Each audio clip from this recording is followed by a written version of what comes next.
Lindja e Muhammedit a.s. Ndër banorët më të vjetër të Mekës ishte zonja Hajere, e shoqja e pejgamberit Ibrahim a.s.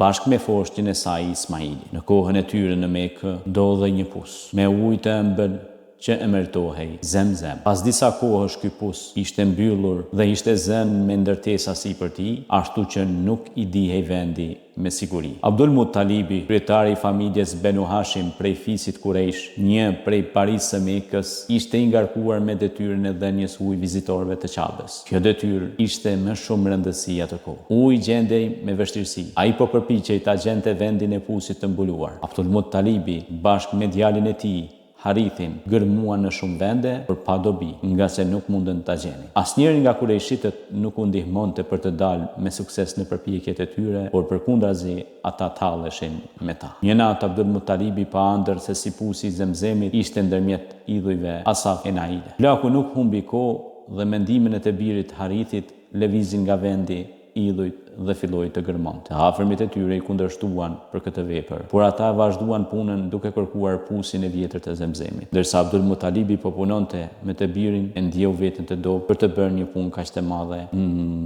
Ndaj nga thellësia e zemrës i lut Zotit që t'ja jepte 10 djem, me qëllim që ta gjente pusin e Zemzemit, duke i premtuar se njërin prej djemve do ta bënte kurban në Qabe si shenjë mirënjohje. Perëndia deshi ja bëri mbar që ta zbulonte pusin dhe me kalimin e kohës ja fali njërin pas tjetrit. 10 djem, sipas lutjes që e bëri. Zbulimi i pusit të Zemzemit e bëri Abdul Muttalibin njeriu ndër burrat që nderoi shumë në Mekë. Kur ju rritën djemt, mendoi se duhej mbajtur premtimi i dhënë për ta bërë kurban në Qabe njërin prej tyre. Për këtë punë, një ditë Abdul Muttalibi i mori të gjithë fëmijët dhe shkoi në Qabe. Hodhi shortin sikur ishte zakoni, i cili të 3 herët i ra Abdullah, djalit më të vogël, të cilin e donte më tepër nga të gjithë. Plaku ishte fetar, prandaj nuk vonoi dhe u përgatit që ta therte djalin, tamam si bëri pejgamberi Ibrahim me djalin e tij Ismailin. Abdullahu dallohej dhe duhej prej krejt popullit të Mekës për sjelljet e mira që kishte. Prandaj ata u përpoqën t'ia kthenin mendjen të atit.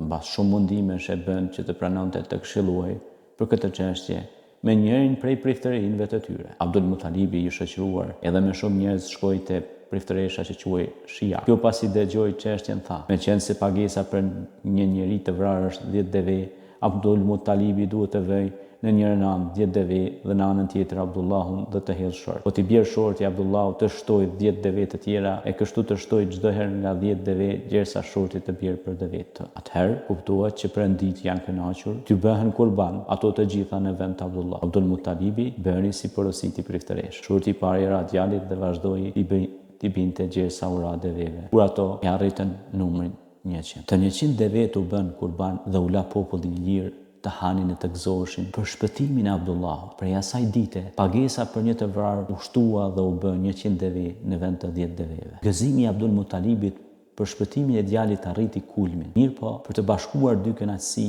mendoi ta martonte Abdullah. Nuk vonoi shumë dhe ja gjeti një vajzë shumë të bukur e të mirë, e cila quhej Emine. Kurse ishte e bija e Behebit prej fisit Benu Zahra të Mekës. Abdullahu u martua në moshë 20 vjeçare dhe sipas zakonit të atëhershëm, kaloi 3 net në shtëpinë e nusës e pastaj shkuan të dy në shtëpinë e Abdullahut. Dy të përsamartuarit nuk ndenjën shumë së bashku, sepse pas pak muajsh Abdullahu u detyrua të largohej nga gruaja dhe të shkonte për tregti në Siri. Ishte rradha e tij kur u nis Eminen e la me barr. Abdullahu duke u kthyer nga Siria u ndal me disa shokë për të pushuar në Medinë, tuese mur e pas pak vdiq. La pas vetes si tham, të shoqe me barr e nuk arriti ta shihte fëmijën. Abdul Muttalibi, kur e dëgjoi lajmin e sëmundjes së djalit, dërgoi Harithin, djalin më të madh, që ta sjellte Abdullahun. Mirë po, ai e solli lajmin e hidhur të vdekjes së vëllait. Kjo e dëshpëroi së tepër me plakun dhe bëri të vishej me të zeza Eminen e mirë. Perëndia shumë i mëshirshëm o Emine, i tha plaku kur shkoi t'i jepte lajmin e zi. Ndoshta do Zoti dhe të gëzon me një djalë. E për çudi, ditën e hënë, më 20 prill 571,